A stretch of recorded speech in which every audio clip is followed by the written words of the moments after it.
Hey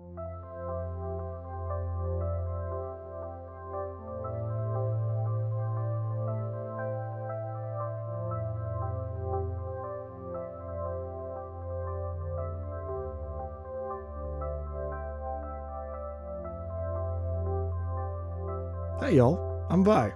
Welcome back to episode 2 of Create Astral. It's more like episode 40 something because of all the time we spent over on Twitch in this world, but it's fine. Episode 1 came out like last week, and if you haven't seen that episode, I highly recommend it. I'm a little biased. Today we're going to start off by building a brand new lobby for our skyscraper. Then we're going to build an entire storage system, starting with bulk storage. Then we're going to set up a request network that's going to send our items from our farms here to our main storage using trains. Today is definitely going to be a day of logistics. How much redstone will it require, Vi? And this one here, I've got a lot of redstone components, although I find most of the time I'm not using these a lot. When Create is available, you just don't need it as much. Oh, it's going to cost a lot of redstone. We're about to make past Vi look like an idiot.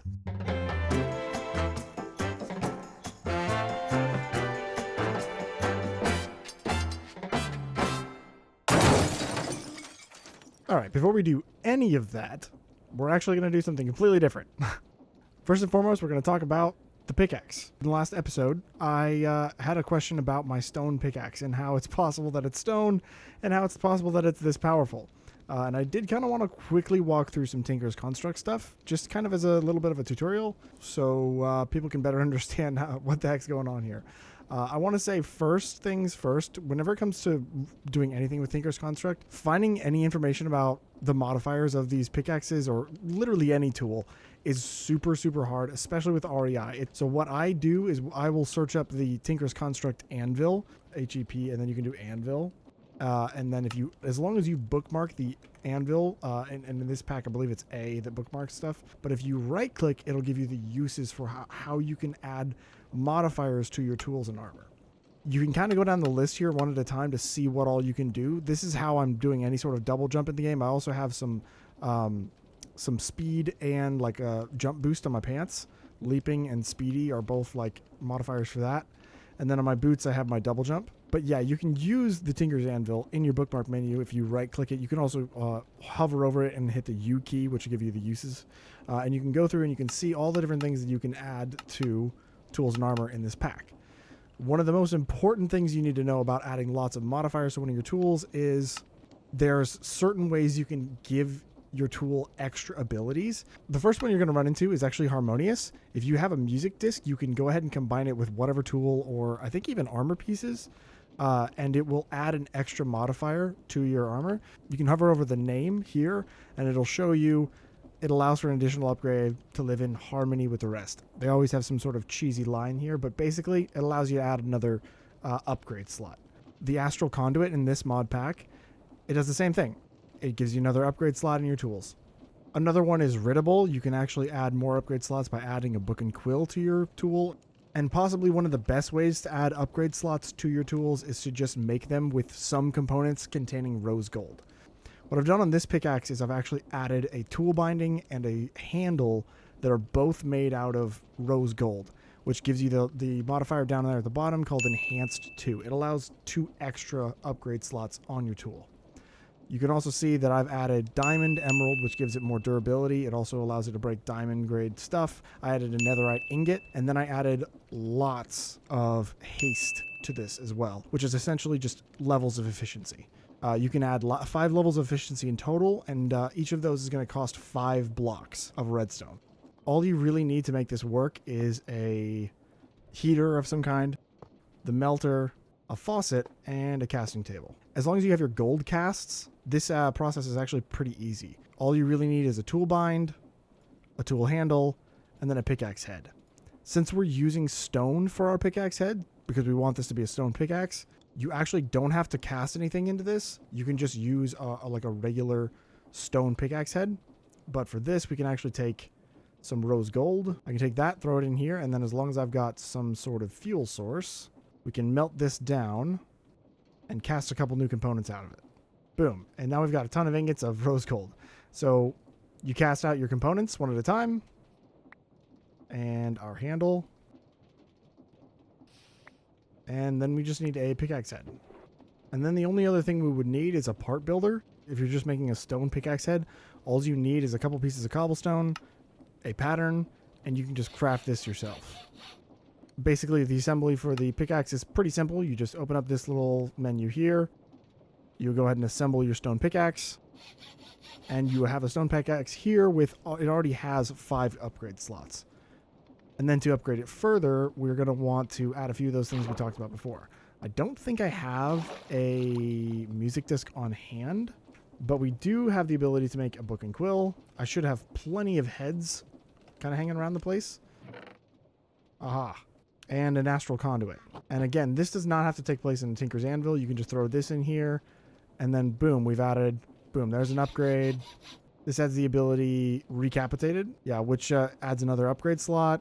And there's Riddable, which adds another upgrade slot. And now we have a total of 8 upgrades that we can add to this pickaxe, and it's still a stone pickaxe. First and foremost, you're probably going to want like a diamond, which is going to raise the durability. Here it's 78, here it's 578. Still not a ton of durability, but like you can break diamonds with this pickaxe.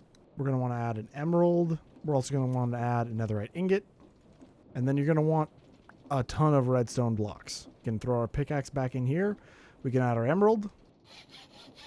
It brings us up to 867 durability. And then we would add our netherite ingot, which actually is going to add a little bit of mining speed. And it'll also add the ability to harvest at netherite tier. And that brings us up to 1,000 durability. From here, you can add your levels of haste. You're going to want efficiency. We can actually add all 5 levels of efficiency. You do 5 blocks at a time, and that's haste 1, haste 2, haste 3, haste 4, and finally, haste 5. Now this pickaxe still has ability slots left over. If you wanted, you can actually add levels of fortune. Silk Touch is something you can only add in the Tinker's Anvil. It's not something you can add in a Tinker Station because you have to have 5. You have to have 5 silky cloth, which is made with rose gold. But yeah, that's kind of the long and short of it.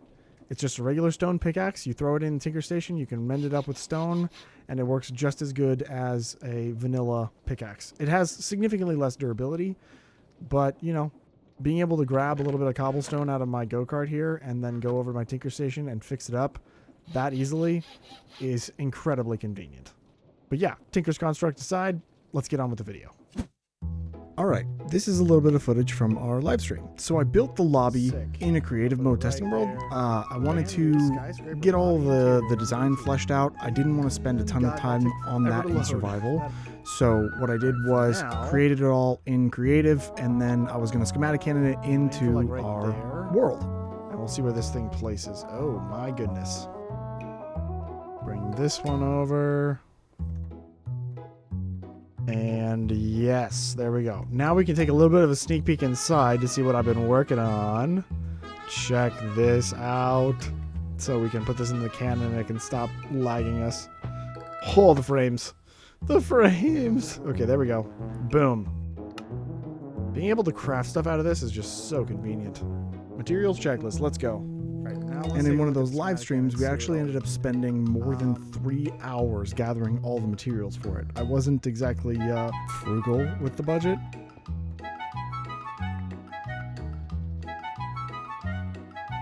I had more than a couple mistakes with some of the crafting. Actually, let's just make a bunch of mugs. Oh, they don't stack to 64. Yeah, mistake might have been a light word. Yeah, I have a bad feeling about this.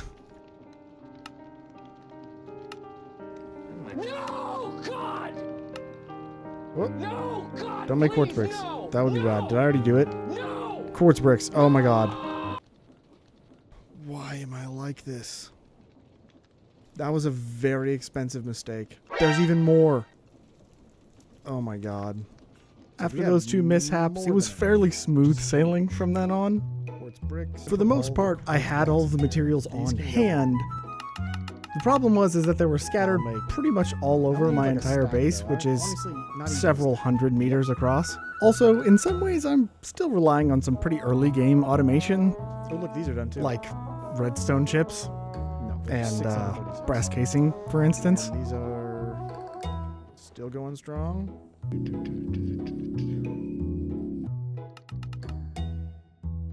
I swam up and down that water elevator, I can't even tell you how many times. And I kind of realized about halfway through the stream, it would have been smart for me to start with the storage room so that I had all of the things on hand before I did the lobby. But here we are. I pressed. I crafted. I gathered. But in the end, I think we came up with something pretty cool. We're not compacting this. Check it out. Blocks. Grab all of those there.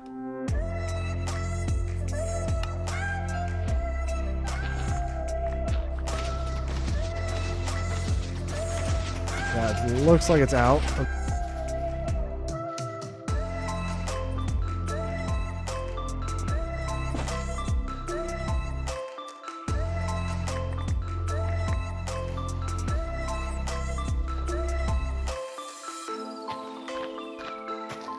And I think we're good to go. I think that's it. And I'm just going to say sure. Oh, wait, no, I got to hit play. And it's building.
All right, I gotta be honest, I'm doing a little bit of a lie here.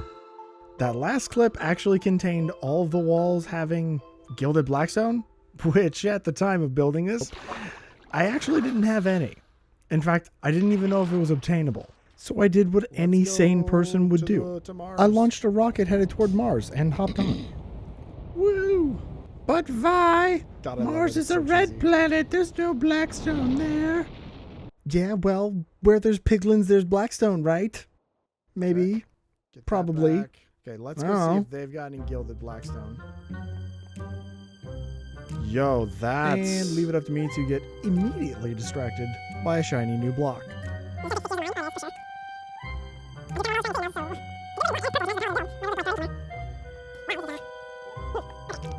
And then distracted by a piglin that couldn't hit me. Don't hit me. You trying to hit me? It took way too much copium for me to realize that this dude does not trade for gilded blackstone. Dude, more crushed copper? Seriously? And then we moved on to potentially one of the most overpowered and stacked structures on this planet. And I don't mean for the chestlet. Is that... That's just ancient debris just chilling. And there's lodestones just chilling. Yo. Gilded blackstone. I didn't even see the gilded blackstone. Give me... lodestones. This is not enough gilded blackstone, but at least it spawns. From there, I started looting all of these structures that I could find. Oh my gosh, more ancient debris? Oh my gosh. And gilded blackstone, let's go. I'm here to rob you of your blackstone. Can I also say you guys are terrible at designing floors because... I mean, there's nothing flat about any of your floors. Did you just disappear? At this point in the game, my spacesuit is fully enchanted. I'm pretty stacked. I'm not super worried about being attacked on other planets, but this is about the closest I got to dying. You guys saw that, huh? Oh, that's a respawn anchor. Ah, hey. Don't. I've got my only rocket on me. Don't kill me.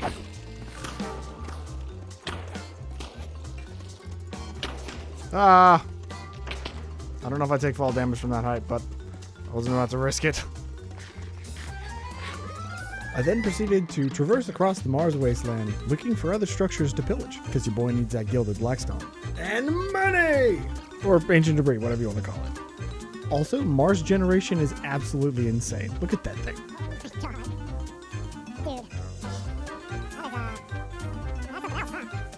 And one of the valuables I stole fair and square ended up falling through the floor and was picked up by a child that I eliminated immediately. Oh, you. Because they can't come back for revenge if you end the bloodline.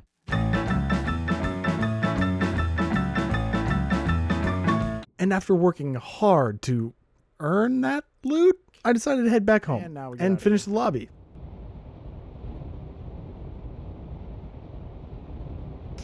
Thanks for all the gilded blackstone. Sorry about your children. I was not sorry about their children. And after buttoning up the rest of the lobby, the last order of the day was to add a few new employees to the company. We can do like, please stop putting that on the hat. Oh my God.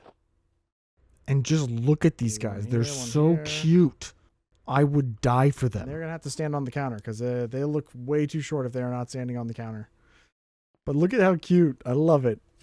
Yeah, so all 6 of these dudes actually need names. So if you have any ideas for names in the comments, please leave them there. We got these 2 front attendant dudes. We've got our bartenders off to the side over here. We've got our little lounge guy up here who's kind of watching this area and then prepping for people to be seated. And most importantly, we have our DJ. Hi, buddy. But yeah, I am actually super stoked with the way this lobby has turned out. There might be a few things we change here and there along the way, but I think it is in its kind of its best state for now. One thing I did want to note that we are actually missing is end rods. I have no access to end rods because unfortunately at this point in the game I'm only at chapter 4. I've taken it very, very slow. I've automated it as much as I possibly could along the way, and so it's made all of this process so much slower. But yeah, that's pretty much it for the lobby for now. Let's move on to our brand new storage room. Don't worry, instead of y'all watching another compilation of me placing a bunch of blocks, I think this time I'm just going to skip to the end and we'll talk a little bit about what we've accomplished thus far. In other versions of modded playthroughs, you might see people using the storage drawers mod, and I kind of wanted to replicate something a little bit along the lines of that. But the problem is Tech Reborn storages, they don't actually multi-block the way that drawers do. And so I wanted to have all the same advantages of having storage drawers, but this pack doesn't exactly have that built in. Terrible, I know. So I want to have large quantities of all of the items that I'm farming, and I wanted to have them here in my main storage on hand. And I didn't want to have to run a bunch of cable over to my different farms. That's essentially the premise behind this. And I want to have separate storages for these, partially because pretty, but also because I think it's kind of valuable to not fill up a ton of drives with a bunch of various items. As of right now, I haven't filled up either of these drives because I also have a large portion of my items. Actually, I think any of my miscellaneous items are all sitting back here in these chests. Which these are all connected through our ME storage bus. Essentially, an ME storage bus is going to be something that interfaces with another type of storage that's not necessarily affiliated with AE2. All of this is run off of our controller here, which is kind of like the brain of the operation. And all of the cabling is actually a little bit complicated because you need to have different versions of cables to carry different numbers of channels. I'm not going to go into a full in-depth overview of how AE2 works. If you want to learn more about AE2, there's a lot of other creators out there that are going to explain it really, really well, but I don't understand the mod as well as them, and I definitely couldn't explain it as well. But for now, I just kind of want to explain the basic concepts. This large cable here carries enough channels for us to attach all of these large diamond chests to our main storage, which gives us a really, really decent amount of storage space, actually. What we can do is we can go to our terminal here, search the items that are in those chests, and interact with them if we need to craft things. Essentially, what I have on the backside of each one of these Tech Reborn storage units is another one of those ME storage buses. It considers this block in front of it a part of our main storage system, and it offers a lot of benefits. Additionally, between each row of these, we also have some Create stockpile switches.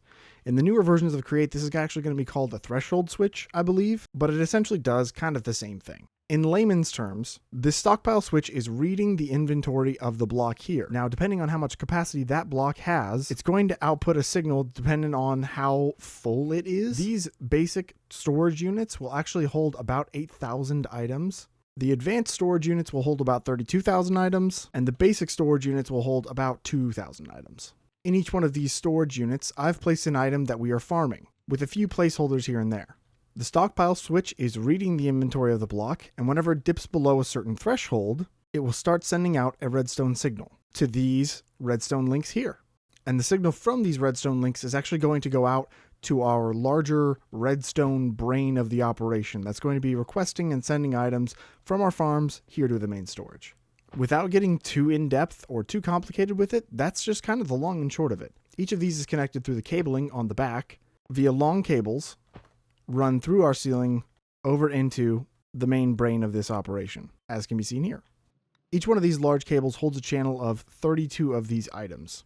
On the end here are a bunch of items that we're not actually farming yet, or potentially maybe not farming at all, but I wanted to have separate single item storage blocks for each one of these, because these are items that I really don't want filling up the other miscellaneous storage. Now that we've seen the storage room and how it operates, let's talk about the redstone. Over here in the factory where we are actually producing almost all of our metals, on the third floor we actually had an empty space that we're not actually using. Another added benefit of this location is these chunks are already loaded. And here we have the brain of the operation. Each of these tiles carries a signal from our storage room, and it does a little bit of redstone logic, and it's going to send out a signal that will request items from our farms. Here we have a monostable circuit. This is actually just a vanilla signal. Since the signal we're going to get from the storage room is a constant signal, I wanted to shorten it into a single pulse. So when the item is requested, the piston is extended and it stays extended, but a single tick of the signal gets through to this repeater here, and that's going to trigger the pulse extender here. The pulse extender is going to send out a 2-second pulse into this redstone link here, and this is what's going to connect to our farm, and that's what's going to allow us to transfer items into our trucks. Now, all of that seems very complicated and confusing, and I don't really know how to tell you this, but it's only going to get worse from here. Because one of the problems that I foresaw about the monostable circuit is that if we requested items, and those items get delivered to our main storage, and it wasn't enough items to pass the threshold, this piston stays extended, and it will not be able to send out another signal requesting more items. So, we added a clock. This circuit here is going to work off the same redstone signal as before. As you can see in here, this is a rose gold block being requested from the main storage room via the ME controller on the frequency 2 here. And this is the same frequency here. So this is also telling this piston here, hey, we still need that item. And every 10 minutes, we have a clock on the roof via a daylight sensor that's going to send a pulse to these to make sure that we're going to get the items that we need. There's a chance that we double send items in a single delivery route, but until we have the opportunity to troubleshoot that, I think for now, I'm just kind of fine with this system as is. We're going to have to do a little bit of bug testing once we get the rails and train set up to pick up the items from the farms. And if I've lost you completely, I'm sorry. The jokes will ensue. But I was really excited to share this network of vanilla redstone working alongside Create Redstone. And for those of you that are thinking, hey, this is actually not very efficient, it should be done differently, please tell me all about it in the comments. Feed the algorithm. Now, for those of you who love block placing montages, I'm sorry that I didn't include that in this episode, but I'm actually way past the amount of time I allocated for this. Me adding the Tinker's Construct tutorial to this episode kind of shot me in the foot. I'm not very good yet at allocating video time, if you can't tell. And yeah, that's about all I have time for today. I'm really glad you guys tuned in to watch the second episode here. If you have any critiques or if you have any advice for me about how to move items from farms to a truck that can be picked up and then, triggered with redstone and then transferred over to my main storage, please do advise. I'm currently attempting to figure out P2P tunnels, And the only idea I have so far is to make a buffer storage that acts as a main inventory that we can import items into. And unfortunately, I think I'm going to be misdelivering a little bit because we're not going to be able to get to the trains today. I'm not fully prepared to set up that infrastructure, and again, we are just so very much out of time. But I appreciate you so much for watching. If you liked it, like it. If you want to subscribe, do it. And I'll see you in the next one. See ya.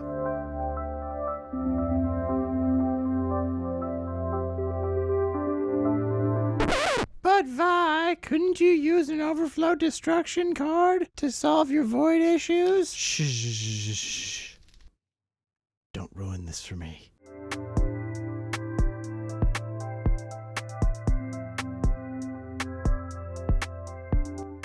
Each of these tiles accepts a request signal from the blah, blah, blah. Each of these tiles accepts. Why words hard? Why words hard? That doesn't make sense. Why words hard? Why word hard speak thing? Me know a lot about this stuff. Why words hard about it? Me no understand why no speak good.